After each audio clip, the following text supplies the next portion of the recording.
of Health believes that the COVID-19 vaccination program will run more efficiently once lower age groups are authorized to try receive their shots. This week, registration opened for those who are aged 35 years and older. In fact, over 1 million people registered on government's electronic vaccination data system, we're told, in one day. What else should we know? Let's bring in the department's Deputy Director General, Dr. Nicholas Crisp, who joins us now via our video link for a sense of how the vaccination has fared so far. Dr. Crisp, great to have you on the program. Thanks very much indeed for speaking to us.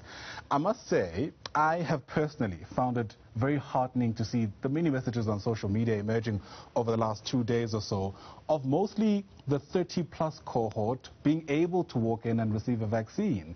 Is that encouraging for you too? Good afternoon, Ayanda, and hello to your viewers.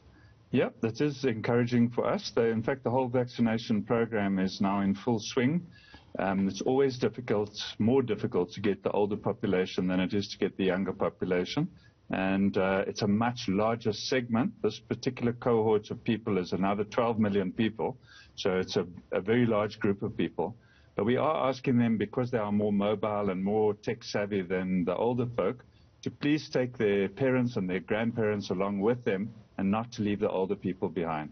And that's exactly what I wanted to ask you. I remember you mentioning in a few briefings back that the real hope now is that those of the much older cohorts will be, I guess, tagging along with some of their children, we might presume. Are you seeing signs of that taking place yet, or is it still a bit too early to tell? No, we're definitely seeing signs. It's certainly a couple of days now. The official vaccination of the 35 plus has not actually started yet. It only really starts on the 1st of August, from which time we will be deliberately scheduling people across the full spectrum of the ages. But obviously, younger people are going for vaccination, and they walk in and they will get whatever vaccine is not already taken up by those who are scheduled.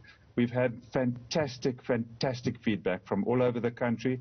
Queues of up to 1 kilometer long of young people who are aware that they may not be at the front of the queue, but wanting to take a chance, understanding that the older people who have been scheduled should be seen first. Lots of reports like that from across the country, which are extremely heartening. Yeah, I can certainly attest to that in my personal experience from those who I know. How many people in the 30-plus cohort have been able to receive the jab nonetheless? I'm afraid, yeah, 35 pluses at this stage. Please don't open up to 30 pluses just yet.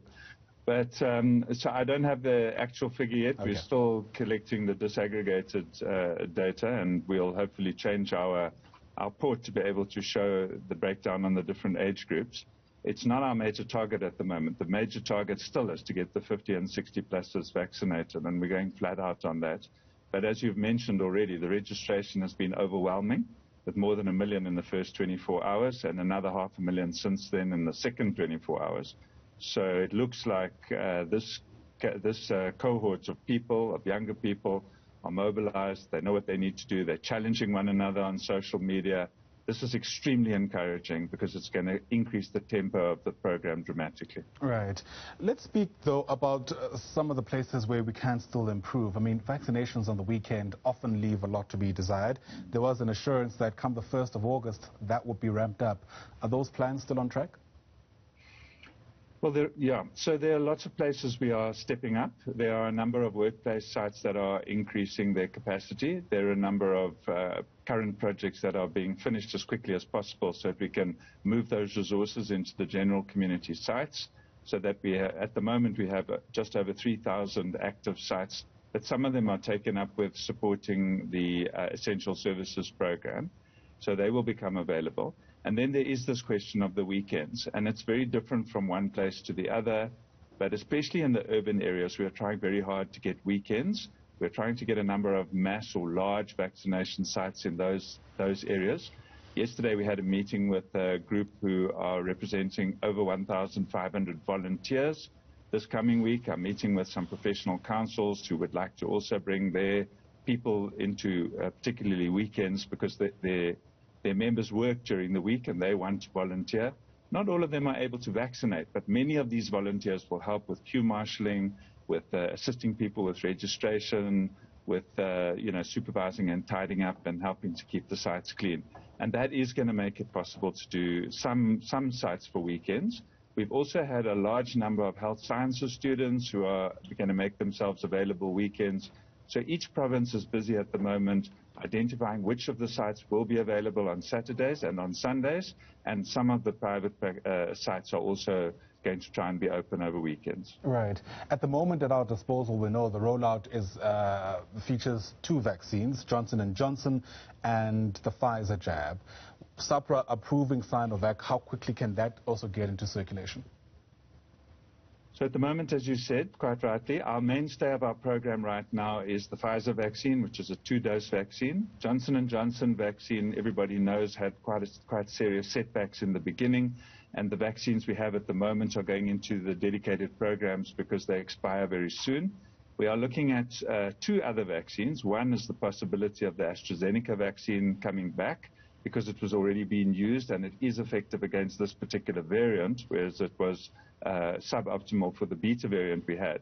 And then the Sinovac vaccine, you're quite right, it's been provisionally or conditionally registered with SAHPRA, and the Ministerial Advisory Committee and another committee called NEMLAC, which is where we evaluate the implications of the various medicines that come into the country, are having extra meetings to try and prepare and see what that means and what the implications would be. There are many issues around bringing any vaccine into the schedule, not the least of which is the price and the availability. So while all those discussions are going on, the mainstay of our program is the 2 vaccines we've got. So no timeline really of when these other vaccines might be able to enter the circulation? No, we don't have a timeline yet. As I say, there are many moving parts in either of them, so we don't have a timeline, no. Fair enough. The 2 we do have, though, the stock at our disposal, how long is that likely to last? Well, on Pfizer vaccine, we generally get deliveries every week, and so there are more deliveries now for next week coming in, but we have ramped up dramatically, so we are going to start to deplete the stock quite fast. Johnson & Johnson vaccine, hopefully we will be able to, well, we'll definitely use all of the short expiry date stock before the 11th of August when it expires, and by that time the new Johnson & Johnson vaccine replenishment stock should be in the country and distributed for use.